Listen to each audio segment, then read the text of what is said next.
Yes, अपन ने पढ़ लिया था दोस्तों, दूसरा चैप्टर पढ़ लिया था पिछली क्लास में ग्लोब के बारे में। अब अगला चैप्टर अपना तीसरा क्लास 6 एनसीईआरटी पृथ्वी की गतियाँ। अब पृथ्वी गति करती है, पृथ्वी एक तो गति करती है, पृथ्वी दो प्रकार से गतियाँ करती है।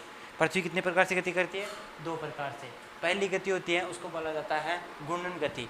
घूर्णन गति वो गति होती है जिसमें मैंने ग्लोब ला के बताया था आपको कल कि चारों ओर घूमती है पृथ्वी, अपने अक्ष पर चारों ओर घूमती है, और जैसे गोल अक्ष पर घूमती है, ऐसे एक दिन में एक चक्कर पूरा करती है 24 घंटे में, तो उसको बोला जाता है घूर्णन गति। उसको क्या बोला जाता है? घूर्णन गति। तो ये अपने अक्ष पर होती है। फिर दूसरी गति होती है परिक्रमण गति। परिक्रमण गति, सूर्य एक तारा है, तो इसके 8 ग्रह है, तो उसमें अपना पृथ्वी भी क्या है? ग्रह है। अब ग्रह का मतलब अपन ने पढ़ा था कि परिक्रमा करने वाला, प्लेनेट सबसे बना है, जिसका अर्थ है परिक्रमा करना, तो परिक्रमा करते हैं। तो ग्रह भी एक, सूर्य पृथ्वी भी एक क्या है? ग्रह है। तो ये भी क्या करती है? परिक्रमा करती है। तो परिक्रमा करती हैं, तो इस गति को क्या बोला जाता है? अपने परिक्रमण गति का बोला जाता है, जो सूर्य के चारों ओर चक्कर लगाती है। इस गति का समय होता है 365 दिन एंड 6 ओवर 6 घंटे। 365 दिन और 6 घंटे में पृथ्वी सूर्य के चारों ओर अपना एक चक्कर पूरा कर लेती है। तो दो प्रकार की गति होती है पृथ्वी की, एक तो होती है घूर्णन गति और दूसरी होती है परिक्रमण गति। घूर्णन गति अपने अक्ष पर और परिक्रमण गति सूर्य के चारों ओर। पृथ्वी गोलाकार है, अपन ने पढ़ा, अंडाकार बोलते हैं जिसको, पूरी गोल भी नहीं है, अंडाकार है, और यह सूर्य की परिक्रमा करती है। ठीक है, इसलिए जो भाग सूर्य की तरफ होता है वहाँ दिन होता है, और जो भाग पीछे की होता है वहाँ पर रात होती है। जिधर की साइड पृथ्वी के सूर्य के सामने आता है, जैसा भाग पृथ्वी का, उधर क्या हो जाता है? सूर्य मतलब दिन हो जाता है, और जो पीछे वाला भाग होता है वहाँ पर क्या हो जाती है? रात हो जाती है। ठीक है, तो आपने पढ़ा कि जिस साइड में सूर्य होता है, मतलब पृथ्वी का भाग जिस साइड में सूर्य होता है वहाँ पर तो दिन होता है, और जो विपरीत साइड होती है वहाँ पर क्या होती है? रात होती है। ग्लोब पर वह व्रत जो दिन और रात को विभाजित करता है उसे प्रदीप्ति व्रत कहा जाता है। जो दिन और रात को विभाजित करता है उसको क्या बोला जाता है? प्रदीप्ति व्रत कहा जाता है। जैसे ये ग्लोब होता है, तो इसमें जैसे इधर सूर्य है अपना, ये सूर्य स्थित है, ये सूर्य स्थित है, तो यहाँ पे जो आधा भाग है, तो यहाँ पे से जो ये यहाँ पर क्या होगा? दिन, और इधर क्या होगा? रात। तो जो ये व्रत बन रहा है, इस व्रत को क्या बोला जाता है? अपने प्रदीप्ति व्रत। प्रदीप्ति व्रत। ग्लोब में जो इधर वाला होगा वो तो रात होगी, और इधर वाला होगा दिन होगा, और जो इसको जो विभाजित करता है उसको बोला जाता है प्रदीप्ति व्रत, जो अपन ने यहाँ पर पढ़ा। पृथ्वी एक वर्ष या 365 से 1/4 दिन में सूर्य का एक चक्कर पूरा लगाती है।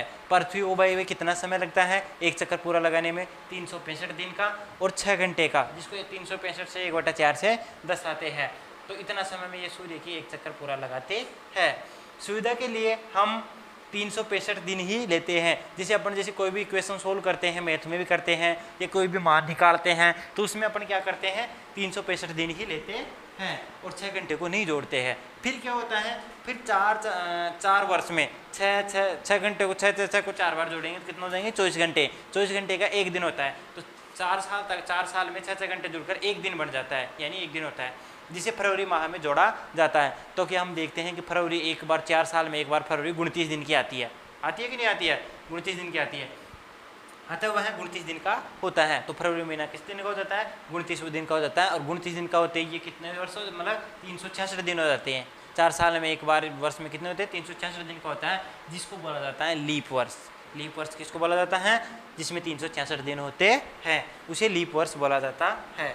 ऋतुओं में परिवर्तन पृथ्वी की परिक्रमण गति के कारण ही होता है। जो ऋतुएं में परिवर्तन होती हैं, सर्दी आती है, गर्मी आती है, बरसात आती है, वसंत ऋतु आती है, तो इन सभी ऋतुओं में परिवर्तन किसके कारण होता है? जो पृथ्वी सूर्य की परिक्रमण गति करती है, उसके कारण ही ऋतुओं में परिवर्तन होता है। ठीक है, आप लिख सकते हो। इसके आगे करते हैं। 21 जून को कर्क रेखा पर सबसे लंबा दिन होता है। 21 जून को कर्क रेखा पर अपने कल पढ़ा था ग्लोब में, कर्क रेखा, मकर रेखा, है ना? कर्क रेखा ऊपर वाली, मकर रेखा नीचे वाली। तो कर्क रेखा पर क्या होता है? 21 जून को सबसे लंबा दिन होता है और सबसे छोटी रात होती है। पृथ्वी पर इस अवस्था को उत्तरी अयनांत कहा जाता है। आपके क्वेश्चन आता है कि उत्तरी अयनांत किसे कहते हैं। तो 21 जून को कर्क रेखा पर सबसे लंबा दिन तथा सबसे छोटी रात होती है। इस अवस्था को उत्तरी अयनांत कहा जाता है। फिर आगे आते हैं 22 दिसंबर को मकर रेखा पर सबसे लंबा दिन तथा सबसे छोटी रात होती है। इस अवस्था को या इसे दक्षिणी अयनांत कहा जाता है। इसके विपरीत है जस्ट कि 22 दिसंबर को सेम मकर रेखा पर सबसे लंबा दिन और सबसे छोटी रात होती है, इसे दक्षिणी अयनांत कहा जाता है। 22 मार्च जो है 23 दिसंबर को सूर्य की किरणें सीधी विषुवत रेखा पर पड़ती है। कब 22 मार्च को और 23 सितंबर को, 22 मार्च एवं 23 सितंबर को सूर्य की सीधी किरणें विषुवत रेखा पर पड़ती है। तब दिन व रात दोनों बराबर होते हैं। तब दिन और रात क्या होते हैं भाई, बराबर होते हैं। इसी स्थिति को क्या बोला जाता है, विषुव। आपके क्वेश्चन आता है कि विषुव किसे कहते हैं, कि 22 मार्च, तो आपको आंसर देना है 22 मार्च तथा 23 सितंबर को सूर्य की किरणें सीधी विषुवत रेखा पर पड़ती है। तब दिन व रात दोनों बराबर होते हैं। इस कंडीशन को या इस स्थिति को विषुव कहा जाता है। 23 सितंबर को उत्तरी गोलार्ध में शरद ऋतु होती है। 23 सितंबर को उत्तरी गोलार्ध में क्या होती है भाई, शरद ऋतु होती है। क्योंकि मकर रेखा पर क्या होता है, सबसे लंबा दिन होता है, यानी कि सबसे गर्मी वाला दिन होता है। ठीक है, तो ऊपर क्या होगी, ठंड, नीचे गर्मी होगी तो ऊपर ठंड होगी। ठीक है, तो 23 सितंबर को उत्तरी गोलार्ध में शरद ऋतु होती है, जबकि दक्षिणी गोलार्ध में क्या होती है, वसंत ऋतु होती है। 21 मार्च